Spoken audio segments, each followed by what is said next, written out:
I have to say, first and foremost, the book is beautiful. Thank you. It's beautiful in so many ways. And I didn't expect, actually, I expected probably to cry and get emotional. I didn't expect for that to be on page 3. Yeah. I'm serious. I was with you from the beginning. A few years ago, my mother got sick and she had to have surgery. And I was here, got the news, I fly back, I'm rushing back, and I identified so much with you talking about that walk down the hallway, like what it's like, how many steps you take, how everything seems so tunnel visioned. You know, it was a lot just in those first few pages. So I was thinking to myself, my gosh, how could she relive all of what you went through, like in this book? You know, you kind of went back and replayed it all when you were writing this. Yes, oh my gosh, it was definitely so emotional, and you know, it was so in my head though. Do you know what I mean? Like I really don't think I could write this book now because everything was so in my brain. The medicines, the operations, the room numbers, the doctors, you know, what levels everything should be at. It was just like so present. It was so right on the tip of my fingers, you know? Why did you decide that you did want to write a book? I mean, we had kind of all followed your journey, but was it in a way to maybe cement Nick's memory in a way? I never even thought of writing a book. It was Lisa at HarperCollins. She reached out to me and she said, you need to write this story down. This is a beautiful story. I've been following it. I'm one of the people that is singing with you every day and praying for you every day, and this story needs to be written down. And I remember I was walking out of the hospital and I was just kind of like in a fog and like, okay. And then I thought, you know what, if I do this, I have to do it with my sister. My little sister, Anna, who was with me throughout this whole journey and, you know, knew Nick and I in New York and was just kind of like always our third wheel in our relationship. And I thought if I do this, I have to do this with her. It's interesting that you were saying that because as heartbreaking as the book is, I really saw it as a love story in a lot of ways. It really was. So I kind of want to start at the beginning of your love story with Nick and take me back to when you were both in Bullets Over Broadway, right? And that first meeting, because I'm a romantic. I kind of believe like when you see somebody, you're like, oh yeah, that's where I'm supposed to be. Well, you know, it actually took us a little while, Nick and I. I mean, I of course, you know, saw him right away. He was 6'5", and you know, tall, dark, and handsome. If I take my best companion, drive him right in the canyon, take nobody's business if I do. But I wasn't really looking at the time, and we really just became friends first. And we would just have really great conversations after the shows. You know, after Broadway, you get out of your show, you have all this energy and adrenaline, and usually you go to the bar next door and have a drink and food and wind down. And so Nick and I kind of just became friends, and we started talking to each other and having just really great, intimate conversations. We just sort of started connecting in that way first and foremost, and then fell in love. Then, you know, his talented singing, acting, and tapping skills, you know, won me over. You know, we knew what we wanted in the end. You know, we knew we wanted to be parents one day. We knew we wanted to have a home one day. We had beautiful end goals together, and so I think that kind of always got us there. But yeah, I wouldn't say we had, you know, this perfect love. We had a really deep, perfect love. We really kind of loved and appreciated each other. I think another, you know, beautiful theme that came out of your experience was the fact, because social media can be so mean and so crazy and so divisive, but it was galvanizing for you. And it lifted you in so many ways. I honestly could not have gotten through this journey without my social media virtual army that came together. I mean, not only this like the daily 3 p.m. singing and dancing with me, which was always something that lifted my spirits. Even on days where it'd be like 2:58 and I would think, I can't do this right now. I have cried all day and I'm exhausted and this is the last thing I want to do. I would do it, and then 3 minutes and 13 seconds later, I would be in a completely different mood because I had 15,000 people or 30,000 people singing with me and going, you can do this. He's gonna make it, Code Rocky. And I'd just be like, that's right. All right. Who am I calling now? I mean, it just was like this support system every single day. I mean, it got me through. It still is getting me through every single day. Mickey boy, Nick! little Steven is playing you on the radio. I thought it was a beautiful, just positive way to present social media for sure. Especially in a moment where we need some reinforcement that humans are Right. kind, when we've gone through the craziness of this year and a half. And where we all felt so alone. Absolutely. Yeah. I know that Sarah Michelle Gellar rallied for you. How did that lift you? Oh my gosh, I mean, yes. There was one night we were eating sushi, and I looked at Anna, and I go, Sarah Michelle Gellar and Freddie Prinze Jr. bought us sushi tonight. And we were like, you know, our inner teenage girls were like, oh my God. Jennifer Love Hewitt called me, and we were talking on the phone. I mean, it was amazing. But the thing is like, those two especially, Jennifer Love Yeah. and Sarah Michelle, they're both moms. And they just, I feel like they just knew that I needed massive help, and they're both helpers, and they knew they could help, and they knew that they had the resources to help, and they just jumped in. And as soon as I got on the phone with either of them, it felt like I'd known them for years. It was amazing. I mean, to all of the celebrities that reached out to me, it was so kind of everyone just to offer any kind of help and support that they could. This is the first time that I'm seeing our book in book form. You let us in so much throughout the journey, but what was the toughest part of putting this down in a book? Honestly, I think just writing it. I mean, there were days that I was writing, you know, I couldn't write until I put Elvis down, my son, for bed. So I'd put him down for bed, I'd finally eat dinner, and then I'd open my laptop up and I would start writing. It would be like 8 o'clock at night. I had been already up since, 5:30 with Elvis, so I was exhausted. And then you have to go into like that deep emotional space of writing this story down.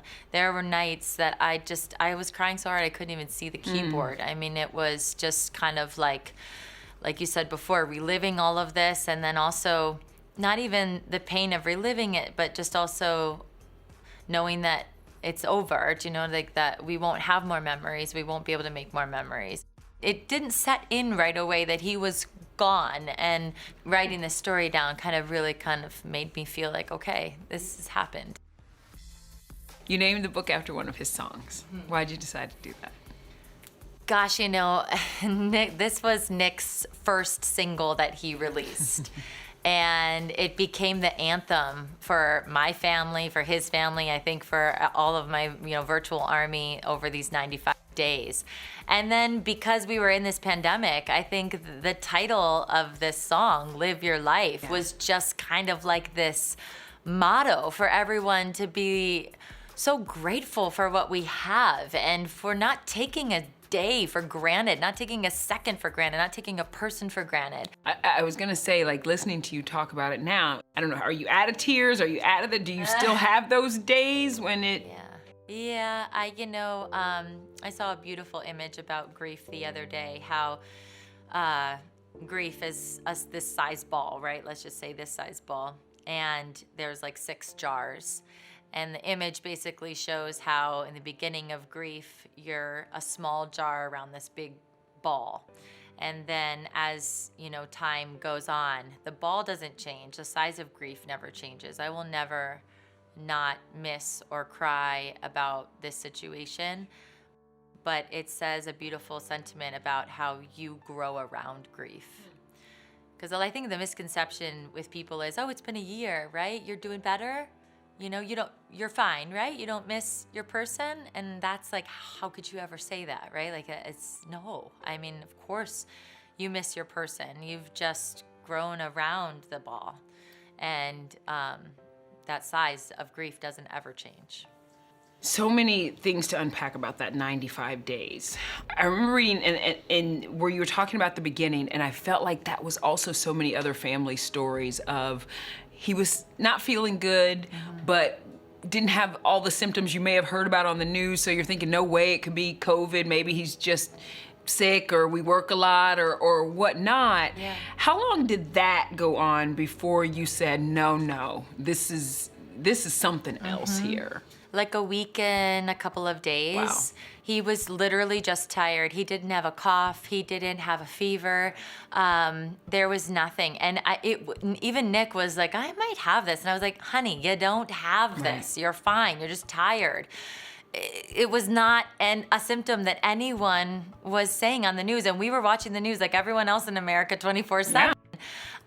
It wasn't until after we went to urgent care, they didn't give him a COVID test because he wasn't around anyone that was COVID positive. And at the time, there were two very kind of like solid rules to get a COVID test. You had to be around somebody that had tested positive, or you had to have the symptoms of COVID. He didn't have either, so they didn't give him a test. He came back in the car and they said, "We think you have pneumonia." And we were like celebrating. We were like, "Oh yes, pneumonia." I mean, when do you cheer for pneumonia? Right. But we really like, we're so happy. And then over that weekend, the breathing issues really kicked in and he was even more so lethargic. I mean, it took him like a half hour to walk 3 steps into the kitchen.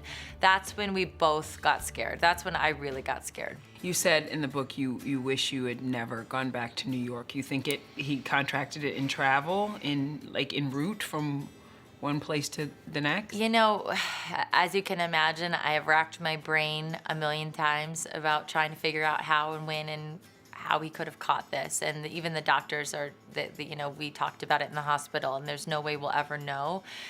It is likely somewhere in New York or somehow on one of the plane trips here or coming back. We don't know though. But I don't know. I mean, sometimes, yes, of course you go back and you're like, what could I have done differently if we would have stayed in LA and just had a moving company pack everything up? Would things have been different? It's tough to say, but maybe. It's hard to live in what ifs, I know. When your world has changed so dramatically. Yeah. And it was really dramatic with him because once he did go to the hospital, it was rapid. Yeah. Yeah. Oh, it was crazy what had happened to Nick in just 18 days. There was one Instagram post where I listed everything, and even I remember writing it, being like, how does all of this happen to one person in 18 days, and he's still alive, but how quickly your life can change. I just wanted to share because I think that, grief is important to talk about. I do think though, and as much as social media has helped you, it can be a double-edged sword because it's like sometimes you want to share some things like I'm visiting and the doctors are like, no. Right, you know what I'm saying? So did you have to learn some lessons in what to share and what not to share? Yeah. Yes, absolutely. I mean, there were things that, I kept private for my privacy. Sure. A lot of things I kept private for Nick's privacy because, he had no say in any of this. So I had to make sure that I was respecting what I knew he would want kept private. And then things at the hospital asked me to keep private, which I absolutely wanted to respect their privacy. So there were some things I was just being so open that, I felt like it was okay that there were some things that I kept to myself. And still to this day, obviously, we share a lot of ourselves on social media, but there's also a lot that for my own safety, for my son's safety, for my family's safety, for Nick's family's safety, that I still keep private. How did you ever take care of you? I worked out. I worked out every day. Fitness is my go-to #1 stress, anxiety, mental health. Like it was always a part of me. And Todd and Anna, my brother and sister who were living with me, made sure that I always did some sort of workout every single day because they know. As soon as I pull out my jump rope, put on music, even if it's for 10 minutes, I walk back into the house in a completely different mood, clear, focused, and ready to go. By the way, you show up on my Equinox app every day with your jump rope. Yes. I'm like, if Amanda and her jump rope don't go on somewhere. I'm following you. I know. Like, okay, Amanda, I see you in your jump rope.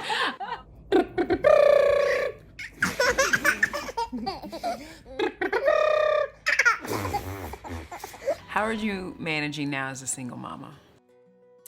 I have a lot of help. I have a lot of help. I couldn't do it without my help. I have 5 jobs.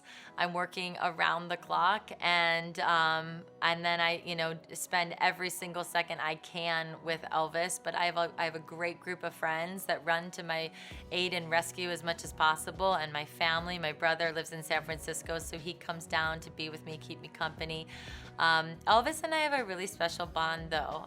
A really special bond. He's a love bug, and I think that we're gonna grow up to be quite a pair. And you do talk about kind of how you're reinventing your life. You said you have 5 jobs. One of them, of course, is our neighbor at the top. Why was this the right job to take for you at this time? Yeah. Well, it's funny. Yeah, I'm living 19 years in New York City, performing on Broadway, doing television, film, dancing as a Radio City Rockette. Performing, being on sets and things is nothing new to my life. Right. Even when I did my fitness business, I was constantly promoting it on morning shows and talk shows. So again, walking on set and guest co-hosting in October on The Talk just kind of felt like I was at home. And honestly, it's such a blessing because I get to go to a family every day and I get to have conversations with 4 adults.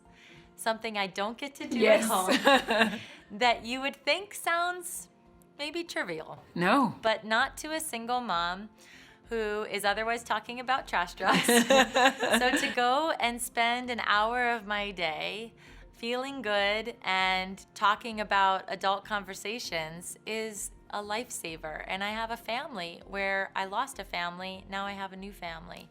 It's been a godsend. Finally, what do you tell Elvis about his daddy? Oh, I tell him so much. I mean, I am just persistent on keeping that kid aware that his dada is around. We listen to Nick's music all the time. As soon as I put on Live Your Life, he starts banging his head like he's in a rock band. It's the cutest thing. We have pictures of Nick everywhere. He kisses this one every night before we go to bed.